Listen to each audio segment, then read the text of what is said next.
ನೀವು ದೇವಸ್ಥಾನಕ್ಕೆ ಹೋಗಿ ಕೃಷ್ಣನ ಕರೆದ ತಕ್ಷಣ ಕೃಷ್ಣ ವಿಗ್ರಹ ರೂಪದಲ್ಲೇ ನಿಮ್ ಜೊತೆ ಬಂದ್ರೆ ಹೇಗಿರತ್ತೆ? ಈ ಕಥೆಯನ್ನ ಚೈತನ್ಯ ಚರಿತಾಮೃತ ಅದ್ಭುತಂ ಅಂತ ವರ್ಣಿಸುತ್ತೆ.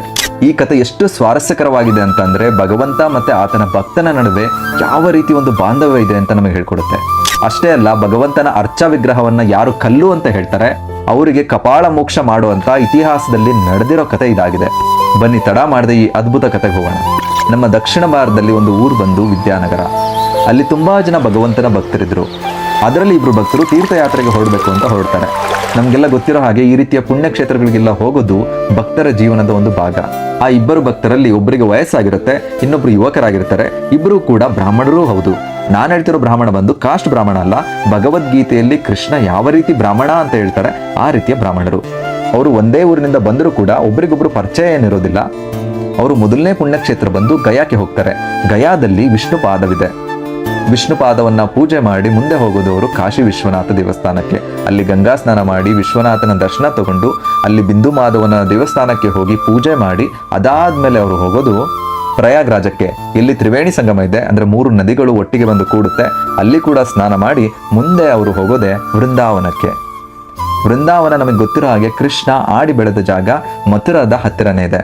ವೃಂದಾವನಕ್ಕೆ ಅವರು ಹೋದ ತಕ್ಷಣ ಗಿರಿಗೋವರ್ಧನ ಪರಿಕ್ರಮ ಮಾಡ್ತಾರೆ. ಆಮೇಲೆ 12 ವನಗಳು ಅಂದ್ರೆ ಕಾಮ್ಯವನ, ತಾಲವನ, ಈ ರೀತಿಯ ಎಲ್ಲಾ ವನಗಳನ್ನ ವಿಸಿಟ್ ಮಾಡಿ ಫೈನಲಿ ಅವರು ಬರೋದು ವೃಂದಾವನಕ್ಕೆ. ವೃಂದಾವನ, ಅದರಲ್ಲೂ ಪಂಚಕ್ರೋಶಿ ವೃಂದಾವನದಲ್ಲಿ ಮ್ಯಾಗ್ನಿಫಿಷೆಂಟ್ ಟೆಂಪಲ್ ಅಂದ್ರೆ ಅದ್ಭುತ ಮಂದಿರ ಇದೆ. ಅದು ಬಂದು ಗೋಪಾಲನ ಮಂದಿರ. ನಮ್ಗೆಲ್ಲ ಗೊತ್ತು ಭಗವಂತ ಶ್ರೀಕೃಷ್ಣ ಸಣ್ಣವನಿದ್ದಾಗಿಂದ ಏನ್ ಮಾಡ್ತಿದ್ದ ಅಂತ, ಗೋವುಗಳನ್ನೆಲ್ಲ ಟೇಕ್ ಕೇರ್ ಮಾಡ್ತಿದ್ರು. ಹಾಗಾಗಿ ಗೋಪಾಲ ಅಂತ ಹೆಸರು. ಕೃಷ್ಣನಿಗೆ ಗೋವುಗಳು ಎಷ್ಟು ಇಷ್ಟ ಅಂತ ಅಂದ್ರೆ ಆತನ ಹೆಸರುಗಳೆಲ್ಲ ಗೋವಿಂದನೇ ಸ್ಟಾರ್ಟ್ ಆಗುತ್ತೆ. ಗೋಪಾಲ ತಗೊಳ್ಳಿ, ಗೋವಿಂದ ತಗೊಳ್ಳಿ, ಆತನ ಲೋಕ ಗೋಲೋಕ. ಹಾಗಾಗಿ ಆ ಮಂದಿರದಲ್ಲಿ ಇದ್ದಂತ ಅರ್ಚಾ ವಿಗ್ರಹದ ಹೆಸರು ಬಂದು ಕೂಡ ಗೋಪಾಲ ಅಂತ.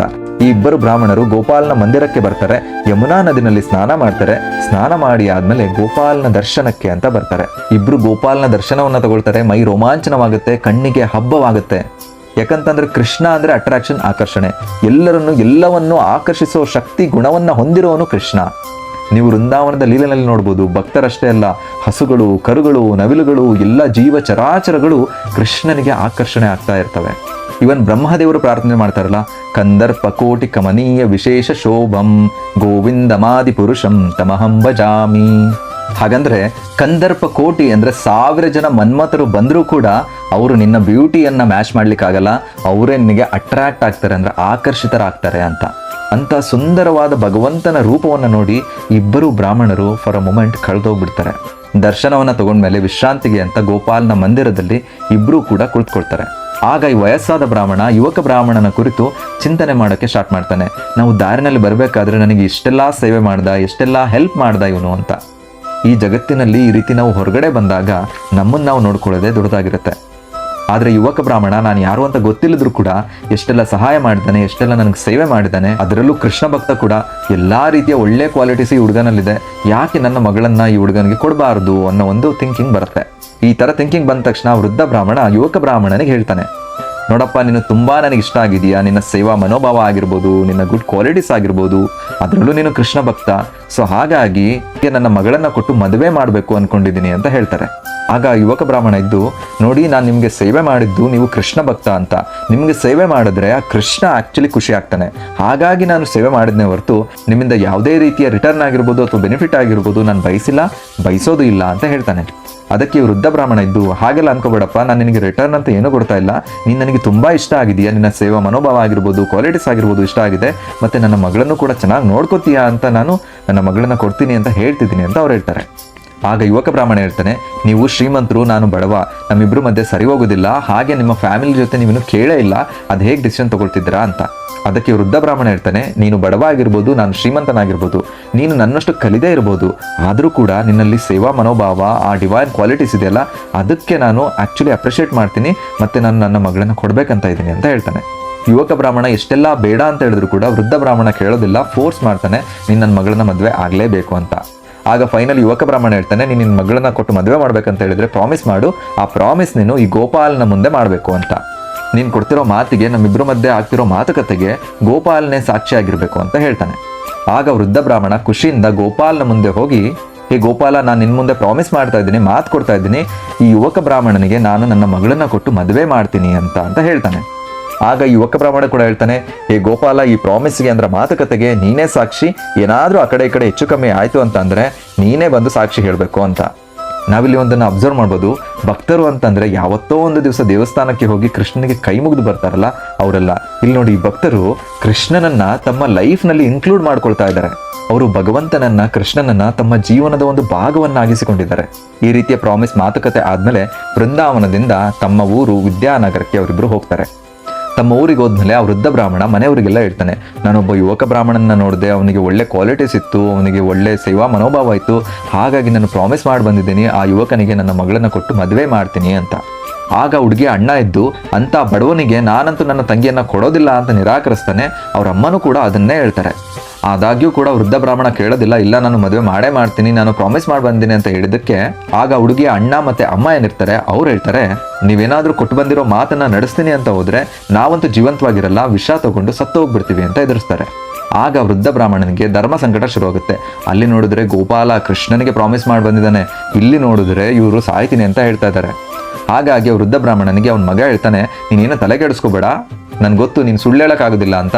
ಹಾಗಾಗಿ ಆ ಯುವಕ ಬ್ರಾಹ್ಮಣ ಏನಾದರೂ ನಿನಗೆ ರಿಮೈಂಡ್ ಮಾಡೋಕ್ಕೆ ಬಂದರೆ, ಮತ್ತೆ ನೆನಪಿಸೋಕೆ ಬಂದರೆ, ನೀನು ಪ್ರಾಮಿಸ್ ಮಾಡಿದ್ದು ನನಗೇನು ಗೊತ್ತಿಲ್ಲ, ಮರ್ತೋಗಿದೆ ಅಂತ ಹೇಳು, ಸುಳ್ಳೇನು ಹೇಳ್ಬೇಡ ಅಂತ ಹೇಳ್ತಾನೆ. ಅದಕ್ಕೆ ವೃದ್ಧ ಬ್ರಾಹ್ಮಣ ಕೂಡ ಒಪ್ಕೊಳ್ತಾನೆ. 1 ತಿಂಗಳಾಗುತ್ತೆ, 2 ತಿಂಗಳಾಗುತ್ತೆ. ಆ ಯುವಕ ಬ್ರಾಹ್ಮಣ ಕಾಯ್ತಾ ಇದ್ದಾನೆ, ಪ್ರಾಮಿಸ್ ಕೊಟ್ಟಿರೋ ವೃದ್ಧ ಬ್ರಾಹ್ಮಣನೇ ಬಂದು ಮದುವೆ ಮಾಡ್ಕೊಡ್ತಾನೆ ಅಂತ. ಆದರೆ ಅವನು ಬರಲಿಲ್ಲ. ಹಾಗಾಗಿ ಯುವಕ ಬ್ರಾಹ್ಮಣ ನಾನೇ ನೆನಪಿಸಿದ್ರಾಯ್ತು ಅಂತ ವೃದ್ಧ ಬ್ರಾಹ್ಮಣನ ಮನೆಗೆ ಬರ್ತಾನೆ. ಆಗ ಯುವಕ ಬ್ರಾಹ್ಮಣ ವೃದ್ಧ ಬ್ರಾಹ್ಮಣನೇ ಕೇಳ್ತಾನೆ, ಯಾಕೆ ಏನಾಯ್ತು, ನೀವು ನನಗೇನು ಇನ್ಫಾರ್ಮೇಷನ್ನೇ ಕೊಡಲಿಲ್ಲಲ್ಲ ಮದುವೆ ಬಗ್ಗೆ ಅಂತ. ಆಗ ವೃದ್ಧ ಬ್ರಾಹ್ಮಣ, ನನಗೇನು ಗೊತ್ತಿಲ್ಲ, ನನಗೆಲ್ಲ ಮರ್ತೋಯ್ತು ಅಂತ ಹೇಳ್ಬಿಡ್ತಾನೆ. ಅದನ್ನು ಸಪೋರ್ಟ್ ಮಾಡ್ಕೊಂತ ಆ ವೃದ್ಧ ಬ್ರಾಹ್ಮಣನ ಮಗ ಒಂದು ಕೋಲ್ ನಡ್ಕೊಂಡು ಬರ್ತಾನೆ. ಬಂದು ಆ ಯುವಕ ಬ್ರಾಹ್ಮಣನಿಗೆ ಕೇಳ್ತಾನೆ, ನಿನಗೇನು ಕೆಲಸ, ನೀನು ಯಾಕೆ ಇಲ್ಲಿ ಬಂದಿದ್ಯಾ, ನಮ್ಮಪ್ಪನ ಯಾಕೆ ನೀನು ಈ ರೀತಿ ಪೀಡಿಸ್ತಾ ಇದೆಯಾ ಅಂತ.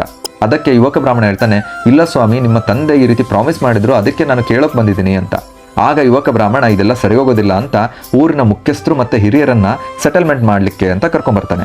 ಅವ್ರಿಗೂ ಹೇಳ್ತಾನೆ, ಈ ವೃದ್ಧ ಬ್ರಾಹ್ಮಣ ತುಂಬಾ ಒಳ್ಳೆ ಮನುಷ್ಯ, ನನಗೆ ಪ್ರಾಮಿಸ್ ಮಾಡಿದ್ದ ವೃಂದಾವನದಲ್ಲಿ ತನ್ನ ಮಗಳನ್ನ ಕೊಡ್ತೀನಿ ಅಂತ, ಇಲ್ಲಿಗೆ ಬಂದ್ಮೇಲೆ ಮನೆಯವರ ಪ್ರೆಷರಿಗೆ ಬಿದ್ದು ಇವನು ಈ ತರ ಹೇಳ್ತಾ ಇದ್ದಾನೆ ಅಂತ. ಆಗ ವೃದ್ಧ ಬ್ರಾಹ್ಮಣನ ಮಗ ಹೇಳ್ತಾನೆ, ಇವನು ಹೇಳ್ತಿರೋದೆಲ್ಲ ಸುಳ್ಳು, ತೀರ್ಥಯಾತ್ರೆಗೆ ಅಂತ ಕರ್ಕೊಂಡು ಹೋಗಿ ನಮ್ಮ ಅಪ್ಪನಿಗೆ ಮಾದಕ ದ್ರವ್ಯವನ್ನ ತಿನ್ನಿಸಿದ್ದಾನೆ, ಹಾಗೆ ನಮ್ಮ ಅಪ್ಪನ ಹತ್ರ ಇದ್ದ ಹಣಕಾಸನ್ನೆಲ್ಲ ದೋಚಿದ್ದಾನೆ. ಈ ಬಡವರೇ ಹಾಗೆ, ನಮ್ಮಂತ ಶ್ರೀಮಂತರನ್ನ ನೋಡಿದ್ರೆ ಟೆಂಪ್ಟ್ ಆಗ್ಬಿಡುತ್ತೆ ಅವರಿಗೆ, ನಾವು ಶ್ರೀಮಂತರಾಗಬೇಕು ಅಂತ. ಹಾಗಾಗಿ ಇವನು ಏನೋ ನೆಪ ಇಟ್ಕೊಂಡು ಇಲ್ಲಿಗೆ ಬಂದಿದ್ದಾನೆ ಅಂತ ಹೇಳ್ತಾನೆ. ಅದಕ್ಕೆ ಊರಿನ ಮುಖ್ಯಸ್ಥರು ಮತ್ತೆ ಹಿರಿಯರೆಲ್ಲ ಇವನ ಮಾತನ್ನೇ ನಂಬ್ತಾರೆ. ಆಗ ಯುವಕ ಬ್ರಾಹ್ಮಣನ ಮನಸ್ಸಿಗೆ ತುಂಬಾ ನೋವಾಗುತ್ತೆ. ಅವನು ಆಲೋಚನೆ ಮಾಡ್ತಾ ಇರ್ತಾನೆ, ನಾನು ಬೇಡ ಬೇಡ ಅಂದ್ರೂ ಕೂಡ ಗೋಪಾಲನ ಮುಂದೆ ಇವನು ಮಾತು ಕೊಟ್ಟಿರೋದು ಇವಾಗ ನಡೆಸ್ಕೊಡ್ತಾ ಇಲ್ಲ, ಏನಿದು ಅಂತ. ತನ್ನ ಕೊನೆಯ ಮಾತನ್ನ ಆ ಯುವಕ ಬ್ರಾಹ್ಮಣ ಎಲ್ಲರಿಗೂ ಹೇಳ್ತಾನೆ, ನೋಡಿ ನಾನೇನು ಸುಳ್ಳು ಹೇಳ್ತಾ ಇಲ್ಲ, ಈ ವೃದ್ಧ ಬ್ರಾಹ್ಮಣ ನಾನು ಎಷ್ಟು ಬೇಡ ಬೇಡ ಅಂದ್ರೂ ಕೂಡ ನಾನು ನಿನಗೆ ಮಗಳನ್ನ ಕೊಡ್ತೀನಿ ಅಂತ ಪ್ರಾಮಿಸ್ ಮಾಡಿದ್ದು ನಿಜ, ಆ ಪ್ರಾಮಿಸ್ನಲ್ಲಿ ಗೋಪಾಲ ಇದ್ದಿದ್ದು ನಿಜ, ಆ ಗೋಪಾಲನೇ ಸಾಕ್ಷಿ ಅಂತ ಹೇಳ್ತಾನೆ. ಆಗ ಹುಡುಗಿ ಅಣ್ಣ ಕೇಳ್ತಾನೆ, ಎಲ್ಲಿದ್ದಾನೆ ಗೋಪಾಲ ಅಂತ. ಯುವಕ ಬ್ರಾಹ್ಮಣ ಹೇಳ್ತಾನೆ, ವೃಂದಾವನದ ಮಂದಿರದಲ್ಲಿ ಗೋಪಾಲ ಇದ್ದಾನೆ ಅಂತ. ಅದಕ್ಕೆ ಹುಡುಗಿ ಅಣ್ಣ ಹೇಳ್ತಾನೆ, ಓ ನೀನು ಗೋಪಾಲ ಸಾಕ್ಷಿ ಅಂತ ಹೇಳ್ತಾ ಇದೆಯಲ್ಲ, ಆ ಗೋಪಾಲನ್ನೇ ಹೋಗಿ ನೀನು ಇಲ್ಲಿಗೆ ಕರ್ಕೊಂಬ, ಅವಾಗ ನಾವೆಲ್ಲ ನಂಬ್ತೀವಿ, ಆಮೇಲೆ ನಿನಗೆ ನನ್ನ ತಂಗಿಯನ್ನ ಕೊಟ್ಟು ನಾನು ಮದುವೆನೂ ಕೂಡ ಮಾಡ್ತೀನಿ ಅಂತ. ಅದಕ್ಕೆ ಎಲ್ಲರೂ ಕೂಡ ಹೌದು ಹೌದು ಅಂತಾರೆ. ಎಲ್ಲರೂ ಏನು ಥಿಂಕ್ ಮಾಡ್ತಾ ಇದ್ದಾರೆ ಅಂತ ಅಂದರೆ, ಕೃಷ್ಣ ಗೋಪಾಲ ವಿಗ್ರಹದ ರೂಪದಲ್ಲಿರೋದು ಅಲ್ಲಿಂದ ಅಂತಂದರೆ 2000 ಕಿಲೋಮೀಟರ್ ದೂರದಲ್ಲಿರೋ ಕೃಷ್ಣ ಇಲ್ಲಿಗೆ ಹೇಗೆ ಬರ್ತಾನೆ ಅಂತ. ಆದರೆ ಯುವಕ ಬ್ರಾಹ್ಮಣನಿಗೆ ಎಷ್ಟು ನಂಬಿಕೆ ಅಂತ ಅಂದರೆ, ಅವನು ಹೇಳ್ತಾನೆ, ನಾನು ಇವಾಗಲೇ ವೃಂದಾವನಕ್ಕೆ ಹೋಗಿ ಗೋಪಾಲನ ಕರ್ಕೊಂಬರ್ತೀನಿ, ಅವಾಗಲಾದರೂ ನನ್ನ ಮಾತು ನಿಜ ಅಂತ ನಂಬಿ ಕೊಟ್ಟಿರೋ ಮಾತನ್ನು ಉಳಿಸ್ಕೊಳ್ಳಿ ಅಂತ ಹೇಳಿ ವೃಂದಾವನಕ್ಕೆ ಹೊರಡ್ತಾನೆ. ಆಗಿನ ಕಾಲದಲ್ಲಿ ವೆಹಿಕಲ್ಸ್ ಇಲ್ಲ, ಏನೂ ಇಲ್ಲ, ನಡ್ಕೊಂಡೇ ಬರ್ತಾನೆ. ವೃಂದಾವನವನ್ನು ರೀಚ್ ಆಗ್ತಾನೆ. ಗೋಪಾಲನ ಮಂದಿರಕ್ಕೆ ಬರ್ತಾನೆ. ಗೋಪಾಲನ ಮುಂದೆ ಬಂದು ಹೇಳ್ತಾನೆ, ಕೃಷ್ಣಾಯ ವಾಸುದೇವಾಯ ದೇವಕೀನಂದನಾಯ ಚ ನಂದಗೋಪಕುಮಾರಾಯ ಗೋವಿಂದಾಯ ನಮೋ ನಮಃ ಅಂತ.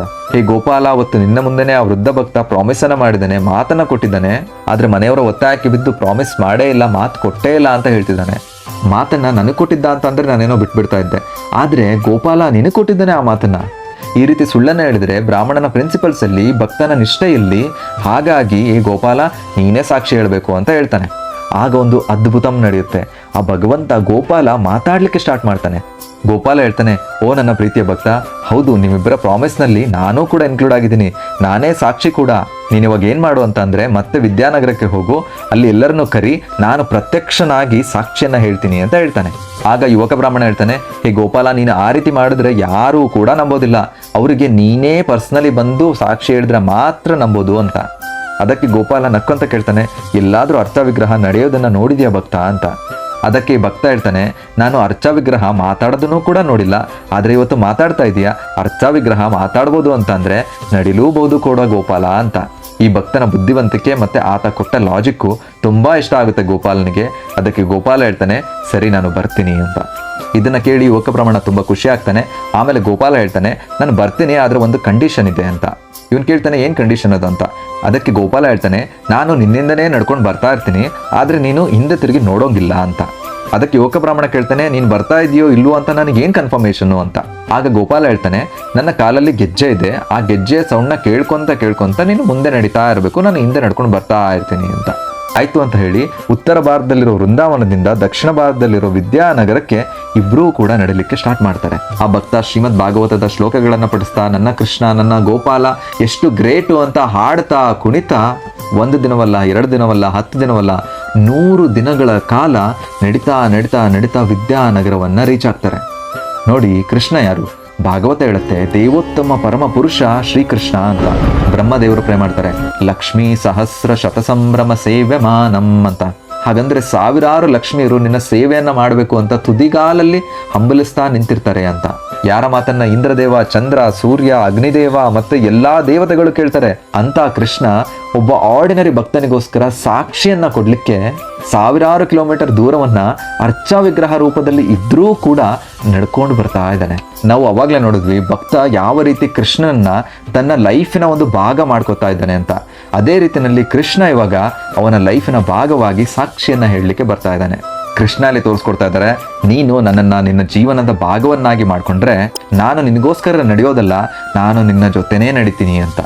ಹೀಗೆ ಒಂದು ವಿದ್ಯಾನಗರದ ಔಟ್ಸ್ಕರ್ಟ್ಸ್ ಅಂದ್ರೆ ಊರಿನ ಹೊರಭಾಗವನ್ನು ರೀಚ್ ಆಗ್ತಾರೆ. ಆಗ ಯುವಕ ಬ್ರಾಹ್ಮಣ ಗೋಪಾಲನ ಹಿಂದೆ ತಿರುಗಿ ನೋಡ್ತಾನೆ. ಆ ಭಕ್ತ ನೋಡಿದ ತಕ್ಷಣನೇ ಗೋಪಾಲ ಮಾತಿನಂತೆ ಅಲ್ಲೇ ನಿಂತ್ಕೊಂಡ್ಬಿಡ್ತಾರೆ. ಆಮೇಲೆ ಯುವಕ ಬ್ರಾಹ್ಮಣನಿಗೆ ಹೇಳ್ತಾರೆ, ಎಲ್ಲರನ್ನು ಸೇರಿಸು, ನಾನು ಸಾಕ್ಷಿಯನ್ನ ಹೇಳ್ತೀನಿ ನಿನಗೋಸ್ಕರ ಅಂತ. ಗೋಪಾಲ ಹೇಳಿದಾಗೆ ಆ ಭಕ್ತ ಎಲ್ಲಾ ಊರಿನ ಜನರನ್ನ ಕರ್ಕೊಂಡ್ಬಂದು ಸೇರಿಸ್ತಾನೆ. ಆ ವೃದ್ಧ ಬ್ರಾಹ್ಮಣ, ಅವನ ಕುಟುಂಬ ಮತ್ತೆ ಊರಿನ ಜನ ಎಲ್ಲರೂ ಆ ಗೋಪಾಲನನ್ನ ನೋಡಿ ಒಂದು ಕ್ಷಣ ಆಶ್ಚರ್ಯಚಕಿತರಾಗ್ತಾರೆ, ರೋಮಾಂಚನವಾಗುತ್ತೆ. ಹಾಗೆ ಗಾಬರಿಯಿಂದ ಗೋಪಾಲನನ್ನ ನೋಡ್ತಾ ಇರ್ತಾರೆ.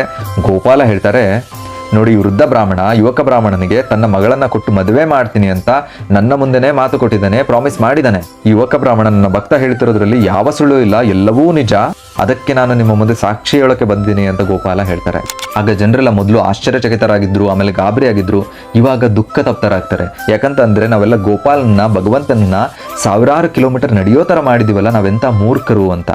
ಆಮೇಲೆ ತಪ್ಪಾಯ್ತು ಅಂತ ಗೋಪಾಲನಿಗೆ ಕ್ಷಮೆ ಕೇಳ್ತಾರೆ, ಆ ಯುವಕ ಬ್ರಾಹ್ಮಣನಿಗೆ ಕ್ಷಮೆ ಕೇಳ್ತಾರೆ. ಆಮೇಲೆ ಮದುವೆನೂ ಕೂಡ ಮಾಡ್ತಾರೆ. ಆಮೇಲೆ ಯುವಕ ಬ್ರಾಹ್ಮಣ ಒಂದು ರಿಕ್ವೆಸ್ಟ್ ಅನ್ನ ಮಾಡ್ತಾನೆ ಗೋಪಾಲನಿಗೆ, ನೀನು ಮತ್ತೆ ವೃಂದಾವನಕ್ಕೆ ಹೋಗ್ಬೇಡ, ಇಲ್ಲೇ ನೀನು ಸ್ಟೇ ಮಾಡು, ಅಂದ್ರೆ ಇಲ್ಲೇ ನೀನು ನಿನ್ನ ದರ್ಶನವನ್ನ ಎಲ್ಲರಿಗೂ ಕೊಡು, ಇಲ್ಲೇ ಇರು ನೀನು ಅಂತ. ಆ ಯುವಕ ಬ್ರಾಹ್ಮಣನ ಆಸೆಯನ್ನ ಗೋಪಾಲ ಈಡೇರಿಸ್ತಾರೆ. ಅಂದಿನ ವಿದ್ಯಾನಗರದ ರಾಜ ಗೋಪಾಲನಿಗೆ ಅಂತ ದೊಡ್ಡ ಮಂದಿರವನ್ನು ಕಟ್ಟಿಸ್ಕೊಡ್ತಾನೆ. ಆಮೇಲೆ ಗೋಪಾಲ ತನ್ನ ಭಕ್ತನಿಗೋಸ್ಕರ ಸಾಕ್ಷಿ ಹೇಳಲಿಕ್ಕೆ ಬಂದಿದ್ದಕ್ಕೆ ಸಾಕ್ಷಿ ಗೋಪಾಲನಾಗಿ ಎಲ್ಲರಿಗೂ ಕೂಡ ದರ್ಶನವನ್ನ ಕೊಡ್ತಾರೆ. ತುಂಬಾ ವರ್ಷಗಳ ಕಾಲ ಸಾಕ್ಷಿ ಗೋಪಾಲ ವಿದ್ಯಾನಗರದಲ್ಲೇ ಇರ್ತಾರೆ. ಆಮೇಲೆ ಸುಮಾರು ಯುದ್ಧ ಆದ್ಮೇಲೆ ಜಗನ್ನಾಥಪುರಿಯ ರಾಜ ಪುರುಷೋತ್ತಮ ದೇವ ಈ ವಿದ್ಯಾನಗರವನ್ನ ತನ್ನ ಅಸ್ತಿತ್ವಕ್ಕೆ ತಗೊಳ್ತಾನೆ. ಅವನು ಕೂಡ ತುಂಬಾ ದೊಡ್ಡ ಭಕ್ತನಾಗಿದ್ರಿಂದ ಸಾಕ್ಷಿ ಗೋಪಾಲನಿಗೆ ಬೇಡ್ಕೊಳ್ತಾನೆ ತನ್ನ ಆಸ್ಥಾನವಾದ ಜಗನ್ನಾಥಪುರಿಗೆ ಬರಲಿಕ್ಕೆ. ಸಾಕ್ಷಿ ಗೋಪಾಲನು ಕೂಡ ಅತ್ಯಂತ ಖುಷಿಯಿಂದ ಒಪ್ಪಿದ್ರಿಂದ ಈಗ ಪ್ರಸ್ತುತವಾಗಿ ಸಾಕ್ಷಿ ಗೋಪಾಲನ ಮಂದಿರ ಬಂದು ಜಗನ್ನಾಥಪುರಿಯಿಂದ ಸ್ವಲ್ಪ ದೂರದಲ್ಲಿ ಒಂದು ಊರು ಬರುತ್ತೆ. ಆ ಊರಿನ ಹೆಸರು ಸಖಿ ಗೋಪಾಲ್ ಅಂತ. ಆ ಊರಿನಲ್ಲಿ ಸಾಕ್ಷಿ ಗೋಪಾಲ ಈಗ ನೆಲೆಸಿದ್ದಾರೆ.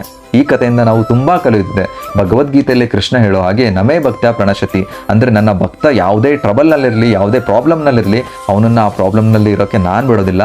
ನಾನು ಈ ರೀತಿ ಬಂದು ಸಾಕ್ಷಿ ಹೇಳ್ತೀನಿ, ಅವನನ್ನ ಪ್ರಾಬ್ಲಮಿಂದ ನಾನು ಪಾರು ಮಾಡ್ತೀನಿ ಅಂತ. ಹಾಗೆ ನಾನು ನನ್ನ ಭಕ್ತನಿಗೋಸ್ಕರ ಅರ್ಚಾ ವಿಗ್ರಹದಲ್ಲಿ ಇದ್ರೂ ಕೂಡ ನಾನು 1000 ಕಿಲೋಮೀಟರ್ ನನ್ನ ಭಕ್ತನ ಜೊತೆ ನಡ್ಕೊಂಡು ಹೋಗ್ತೀನಿ, ನನ್ನ ಭಕ್ತನಿಗೋಸ್ಕರ ನಾನು ಏನು ಬೇಕಾದರೂ ಮಾಡ್ತೀನಿ ಅಂತ ಈ ಕಥೆಯಿಂದ ಸಾಕ್ಷಿ ಗೋಪಾಲ ನಮಗೆ ತೋರಿಸ್ಕೊಡ್ತಿದ್ದಾರೆ. ಹಾಗೆ ನೀವು ಏನೇನೆಲ್ಲ ಕಲ್ತ್ರಿ ಅಂತ ಕಮೆಂಟ್ ಮಾಡಿ. ಮುಂದಿನ ಕತೆ ಬೇಕು ಅಂತಂದ್ರೆ ಕೃಷ್ಣ ಕಥೆ ಅಂತ ಕಮೆಂಟ್ ಮಾಡಿ. ಜೈ ಸಾಕ್ಷಿ ಗೋಪಾಲ್, ಹರೇ ಕೃಷ್ಣ.